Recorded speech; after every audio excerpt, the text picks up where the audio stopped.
Hi, everybody. Mitch Tannenbaum here. Thanks for joining me today for the security news update. In the security and privacy alerts, Sweden is the most recent country to ask for encryption backdoor, and there are others. France is one, England is another.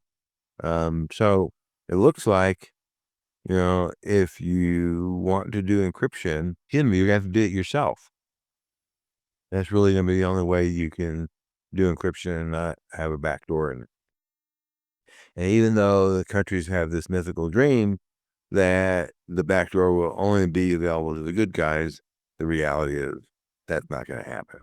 And in fact, along those lines, the United States Director of National Intelligence says that the UK's demand for the backdoor in the Apple software is a grave concern. Now, a grave concern is, nice, but what actually is she going to do about it? And there are some things that she could potentially do about it. But at this point, it's, we're doing some research. And unlike France and Sweden, the UK is being very covert about that and not really saying that they did or did not ask Apple to install a backdoor. And the way the law works in England is that if the government asks you to put a backdoor in it, you can't tell anybody that the government asks you to do that. And also, the Troy Hunt site, Have I Been Pwned, adds another 244 million compromised credentials. And they updated another 199 million credentials. This comes from a new data source that someone tipped them off to with, count this, 23 billion rows of log data.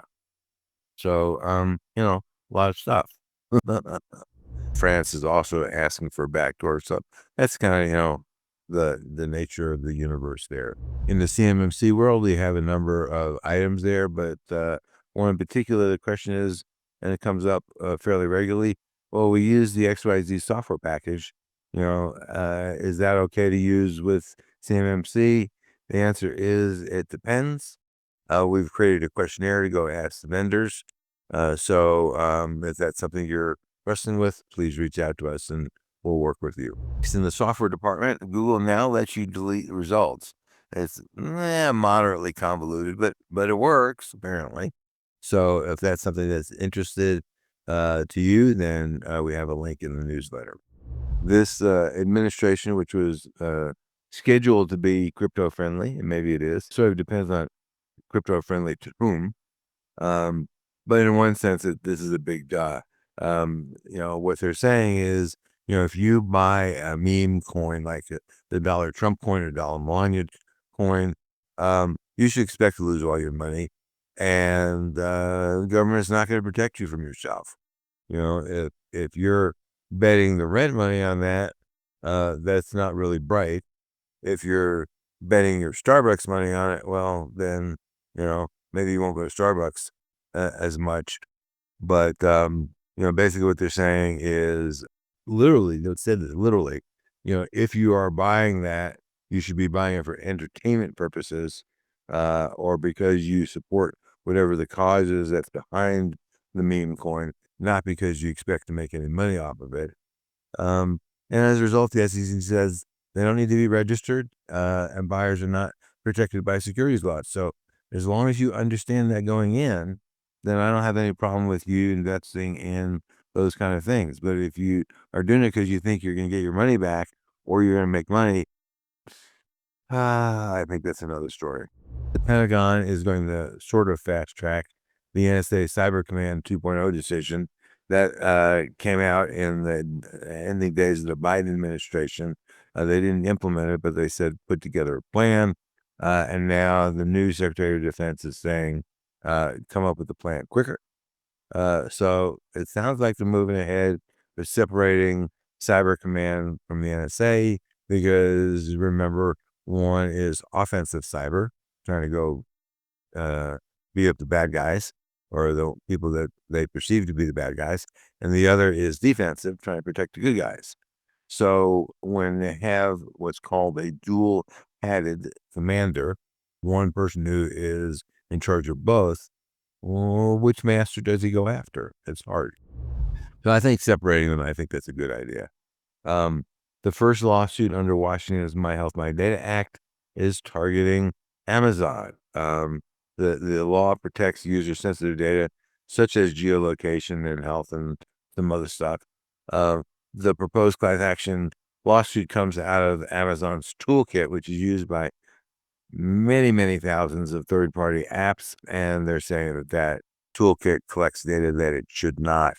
Um, collect. So we'll see where that goes. In the breaches department, another U.S. health company notifies 800 plus thousand patients of breaches. And, this is unfortunately old news these days. This is the Hospital Sisters Health System, and it operates in Illinois and Wisconsin. And they just, notify, they have like 2,000 doctors and 12,000 employees, big operation.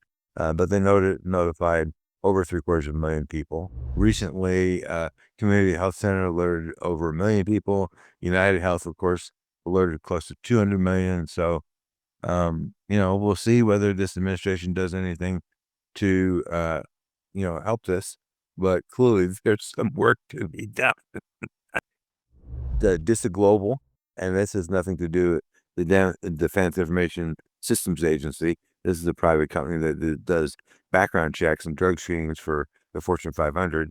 They had a breach last spring, so it's basically a year ago, and they're just now telling people about it. It's the records of more than 3 million people were exposed. The hackers had access to their network for months, and it's possible they paid a ransom, but the notice about that has been deleted. And even after a year, the company says, "Well, we don't really know what was taken," which is not a great look, so to speak. By the way, if you're concerned that the hackers broke in and stole stuff, you wouldn't know what was taken. Contact us, because there's definitely ways to work on that. This is a scam. Unfortunately, it's a very common scam. It's a scam because it works. But, if someone comes on to you and they're interested in you and you kind of scratch your head and say, why is this person interested in me? This really doesn't make any sense. Um, there's probably a reason, but it's probably not the reason that you think that you're good looking and rich. Um, so this particular case was a serial seductress. She went off and robbed and drugged people, made millions and millions of dollars. She was an equal opportunity seductress. She seduced both men and women, and over a 3-year period made multiple millions of dollars. She was arrested in Mexico and is going to be extradited back to the United States. Next, would you know if the Chinese were inside your organization? Apparently, the Republicans did not last year before the GOP convention.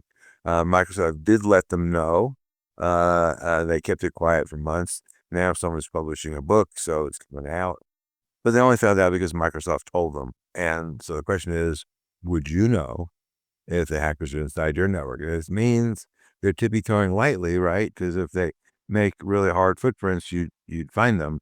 But if they tippy-toe lightly, you might not know. So would you know? Obviously, the fact that they're tiptoeing around doesn't mean they're not stealing stuff. In the case of the GOP, they're trying to get the kind of the inside scoop of what would happen if the GOP won, to try to figure out how to play their cards.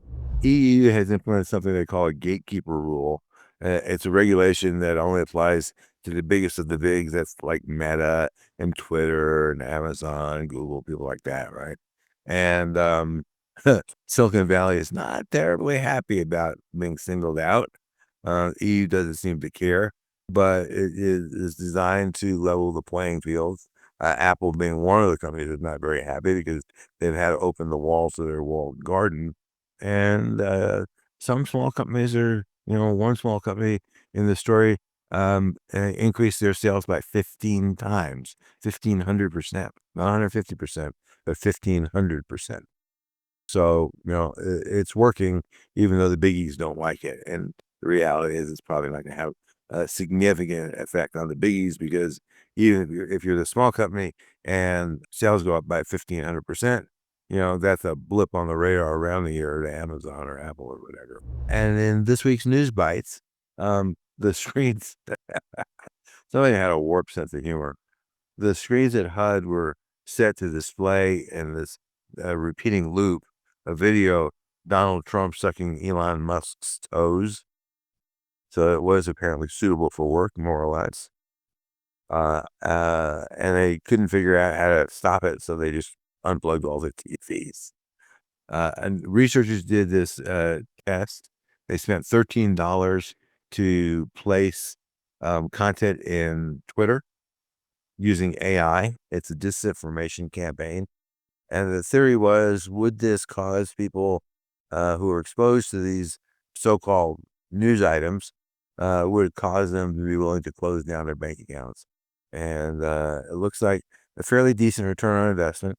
$13 would have caused $1 million bank run. Saw this last year with Silicon Valley Bank. So we know in concept it works. And it just shows the power of disinformation, the power of AI. Next, Musk's Starlink is being used by the slavery compounds in Myanmar. I have no clue whether Musk knows anything about it, although it's been in the news now, so one would think he knows about it, but who knows? And basically, after the government shuts off these guys, these are the guys that are running the scams that, send you text messages, send you emails, make phone calls, whatever, try to con you out of your money. And they enslave people there. And so they're using these Starlink terminals, and they have, dozens and dozens on top of a building, so that, they can bypass government censorship. Skype is officially dead. Apparently, though, if you have signed a contract that has a term, you can continue to run it until that term expires. You will not be able to renew it. But if you're running a month to month or you're retail, it will go away in May. I think, thank God that we're getting rid of it finally. And, it's from an era, even though Microsoft spent, I don't know, $10 billion buying it, and they paid their money back for sure.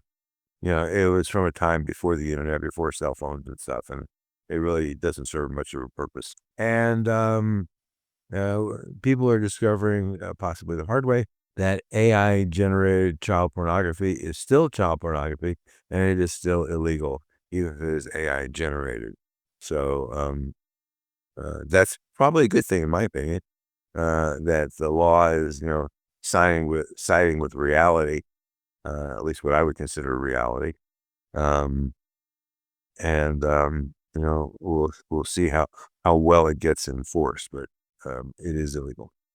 And lastly, if you're concerned about protecting your intellectual property, from all these different things that I talk about every week, it is the value of your company, then please reach out to us and we will be happy to assist you. Lots of different things that can be done. And we just have to see what makes sense for you. So until next time, stay safe and don't click on those links.